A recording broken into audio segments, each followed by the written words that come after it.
നമസ്കാരം. എന്തൊക്കെയുണ്ട് വിശേഷം? എല്ലാവർക്കും സുഖമല്ലേ? 5 സ്റ്റാർ റെസിപ്പീസിലേക്ക് എല്ലാവർക്കും സ്വാഗതം. ഇന്ന് ഞാൻ വന്നിരിക്കുന്നത് വെട്ടുകേക്കിന്റെ റെസിപ്പിയുമായിട്ടാണ്. ചായക്കടയിൽ നിന്നൊക്കെ കിട്ടുന്ന അതേ ടേസ്റ്റിൽ നമുക്ക് വീട്ടിൽ പെട്ടെന്ന് തന്നെ തയ്യാറാക്കാനായിട്ട് പറ്റും. അപ്പോൾ ഇത് എങ്ങനെയാണ് ഉണ്ടാക്കുന്നത് നമുക്ക് നോക്കിയാലോ. ഇതിന് മെയിനായിട്ട് വേണ്ടുന്നത് മൈദയാണ്. ഞാനിവിടെ 240 ml മെഷറിംഗ് കപ്പിന് 2 കപ്പ് മൈദയാണ് ഇവിടെ എടുത്തിരിക്കുന്നത്. ഇതിലേക്ക് ഇനി 2 ടേബിൾ സ്പൂൺ റവയും കൂടെ ഒന്ന് ഇട്ട് കൊടുക്കാം. ഇനി ഇതിലേക്ക് വേണ്ടുന്നത് 1/4 ടീസ്പൂൺ ബേക്കിംഗ് സോഡയാണ്. ഒരു നുള്ളു ഉപ്പും കൂടെ ഒന്ന് ഇട്ട് നല്ലതുപോലെ ഒന്ന് മിക്സ് ചെയ്തെടുക്കുക.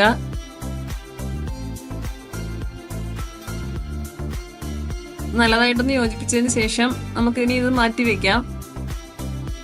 ഇനി മിക്സിയുടെ ജാറിലേക്ക് 1/2 കപ്പ് പഞ്ചസാര ഒന്ന് ഇട്ട് കൊടുക്കുക. ഇതിലേക്കിനി 4-5 ഏലക്കായുടെ സീഡ് മാത്രമായിട്ടൊന്ന് ഇട്ട് കൊടുക്കുക. ഇനി ഈ പഞ്ചസാരയും ഏലക്കായും കൂടെ ഫൈനായിട്ടൊന്ന് പൊടിച്ചെടുത്തോണ്ട് വരാം.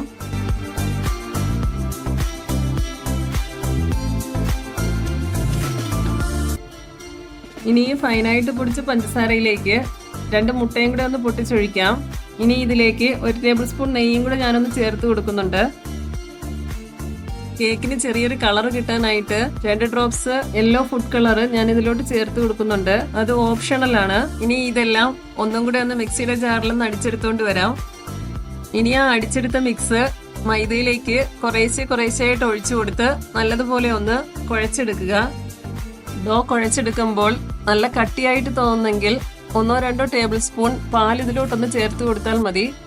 മാവ് ഒരുപാട് ലൂസായിട്ടാണ് തോന്നുന്നതെങ്കിൽ 2-3 ടേബിൾ സ്പൂൺ മൈദയും കൂടെ ഇട്ട് നല്ലതുപോലെ ഒന്ന് കുഴച്ചെടുക്കുക.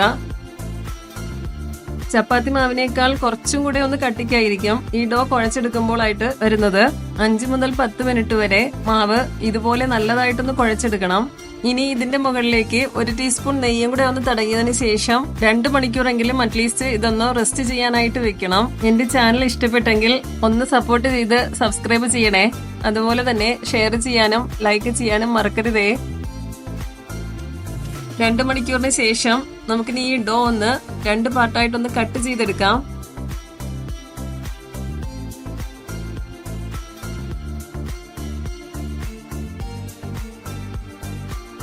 ഈ കട്ട് ചെയ്തതിൽ നിന്നും ഒരു ഡോ എടുത്തതിന് ശേഷം ഇതുപോലെ സിലിണ്ടറിക്കൽ ഷേപ്പില് ഇതൊന്ന് റോള് ചെയ്തെടുക്കണം.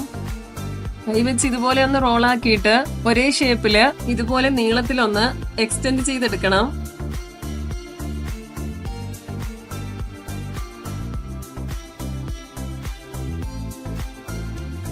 ഡോയുടെ എല്ലാ ഭാഗവും ഒരുപോലെ ഒന്ന് ആക്കിയതിന് ശേഷം കത്തി കൊണ്ട് ഇതിന്റെ സൈഡ് രണ്ടും ഒന്ന് ഷേപ്പ് ചെയ്ത് കൊടുക്കുക. ഇനി ഇത് ഒരേ അളവിൽ ചെറിയ ചെറിയ പീസസ് ആയിട്ട് സ്ക്വയർ ഷേപ്പില് ഇതൊന്ന് കട്ട് ചെയ്തെടുക്കാം. നിങ്ങൾക്ക് ഇഷ്ടമുള്ള ഏത് ഡിസൈൻ വേണമെങ്കിലും വെട്ടുകേക്കിന് കൊടുക്കാവുന്നതാണ്. ഞാനിവിടെ പ്ലസിന്റെ ഒരു ഷേപ്പിലാണ് ഇവിടെ കട്ട് ചെയ്തെടുക്കുന്നത്. മാവിന്റെ 1/4 ഭാഗത്തോളം ഇതുപോലെ ഒന്ന് കട്ട് ചെയ്ത് കൊടുക്കണം.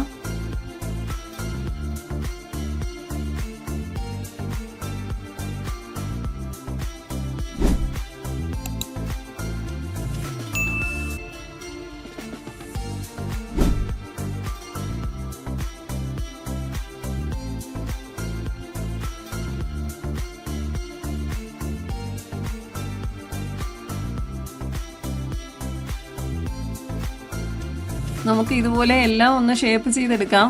മാറ്റിവെച്ച് ആ 2ാമത്തെ ഡോയും നമുക്ക് ഇതുപോലെ തന്നെ ഒന്ന് റോള് ചെയ്ത് ഷേപ്പ് ചെയ്തെടുക്കണം. ഞാൻ ഇതൊരു ഫ്ലവറിന്റെ ഷേപ്പിലാണ് കട്ട് ചെയ്തെടുക്കുന്നത്. ഈ കട്ട് ചെയ്തെടുത്ത ഡോ ഡ്രൈ ആവാതിരിക്കാൻ ഇതൊന്ന് മൂടി വെക്കാനായിട്ട് പ്രത്യേകം ശ്രദ്ധിക്കണം. ഞാനിവിടെ ഇതെല്ലാം കട്ട് ചെയ്തെടുത്തിട്ടുണ്ട്. നമുക്കിനി ഇതൊന്ന് ഫ്രൈ ചെയ്തെടുക്കാം. ഒരു പാനിലേക്ക് മാവ് മുങ്ങിക്കിടക്കാൻ ആവശ്യത്തിനുള്ള എണ്ണയൊന്ന് ഒഴിച്ചു കൊടുക്കുക. ഞാനിവിടെ സൺഫ്ലവർ ഓയിലാണ് വറുത്തെടുക്കുന്നത്. എണ്ണ നല്ലതായിട്ട് ചൂടായതിനു ശേഷം കട്ട് ചെയ്ത് വെച്ച ആ കേക്കിന്റെ ഡോ 4-5 എണ്ണം ഇതുപോലെ ഒന്ന് ഇട്ട് കൊടുക്കുക. മീഡിയം ടു ലോ ഫ്ലെയിമിലായിരിക്കണം ഇത് കുക്ക് ചെയ്തെടുക്കാനായിട്ട്.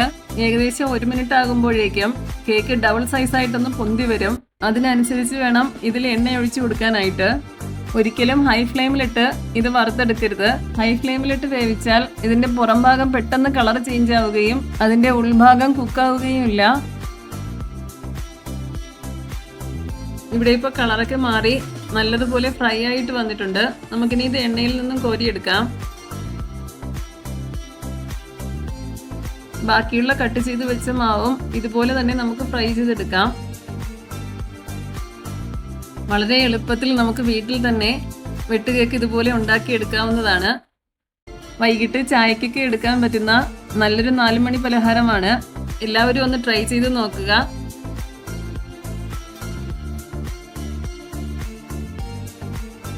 അടുത്ത പുതിയൊരു റെസിപ്പിയുമായിട്ട് വരുന്നത് വരെ നന്ദി, നമസ്കാരം.